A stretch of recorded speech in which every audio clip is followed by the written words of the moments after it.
Yeah. My name is Mr. Chalice. I have that feeling where you've done all the things that you need to do that are boring or you're not as interested in. And now I'm at the point in my day where I'm like, you know what? It's all done. It's out there. Now I can just do what I want. I can fucking commentate. I can have fun. So that's what I'm doing. Once again, I have no idea what the gameplay is going to be because I am just doing the commentary first. And this is how it seems to work now. I do the commentary first. I check how long the commentary is. And then I'll whip some gameplay over the top. So hopefully you're enjoying the gameplay. Today I want to talk about Halo 4 weapons again, power weapons again, and we are finishing off the series. This is the trifecta, part 3, and we are talking about the Promethean weapons. So obviously the Prometheans are a new enemy, a new adversary in Halo 4, and with that comes new weapons. Firstly, actually, I want to talk about the gravity hammer, because I didn't mention it in my Covenant video, because I wasn't entirely sure if they still count as Covenant, because they are kind of this rebel group now that have left. I don't even know if they're going to be in Halo 4. I assume they will be, because the gravity hammer is in the game. But yeah, so I'm going to add this just at the beginning here. Let's talk about it. Grav hammer, obviously, has been in previous Halo games. It has 100 battery units, which, as we know, equates to about 100 hits. Shit, that is crazy. 10 hits. It equates to about 10 hits. Super effective at close range. It's super effective. And although it doesn't have the lunge distance as the sword, it does push players away with the gravity that it fires off when hit. And it's actually quite fun to read up on these weapons when you're on the website, because they all have these stories that people have gone into really great depths about. Like, I remember I think I've got limited edition Halo Wars, limited edition Halo Reach, and limited edition Halo 3.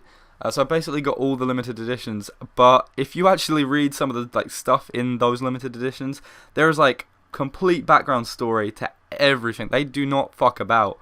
They have everything in detail, all sorted out so that it all makes sense. And for example, the gravity hammer, I did not know this. The chieftain has the gravity hammer, but someone can challenge the chieftain to a combat something. I don't even know what it meant. I don't even know what it said. Combat, and if they beat them, they get the gravity hammer. So there's a bit of fun Halo trivia for you. But now moving on to what you want to hear about, and that is the Promethean weapons.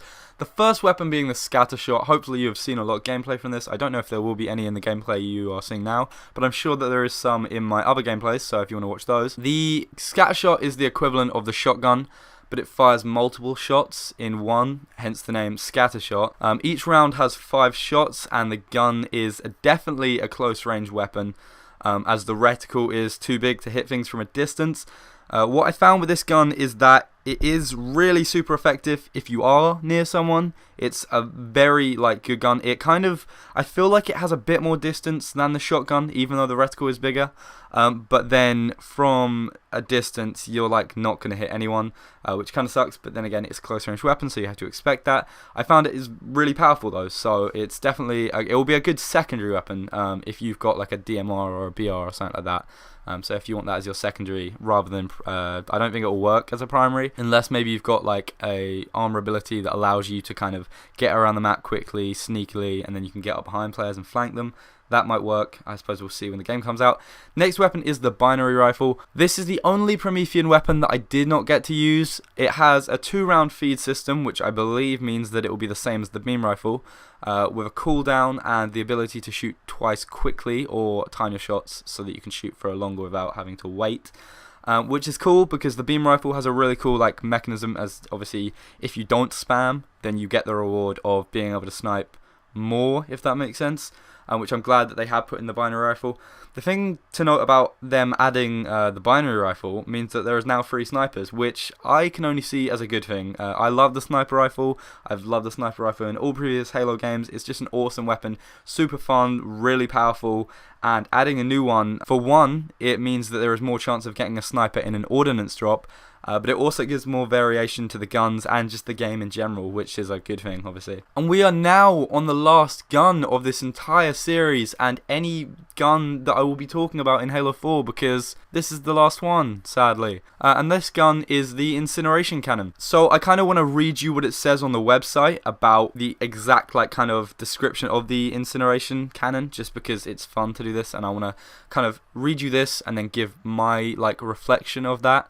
So the incineration cannon fires multiple streams of explosive particles that detonate and spread upon impact with a target. The additional explosive projectiles generated at the site of impact spread out in a tall but short arc trajectories. It internally holds 5 whole charges at a time with 1 shot per charge. Each charge is automatically loaded after firing and cooldown. It's been described as mixing traits of a rocket launcher, shotgun and a flamethrower. What this basically means is 5 shots, 1 at a time. You have to wait till cooldown to shoot. I use this gun and I feel like it's more of a fuel rod style gun than any of the ones mentioned above. The only difference being that the shots can't bounce. Nevertheless, I feel like it will be a powerful gun to use.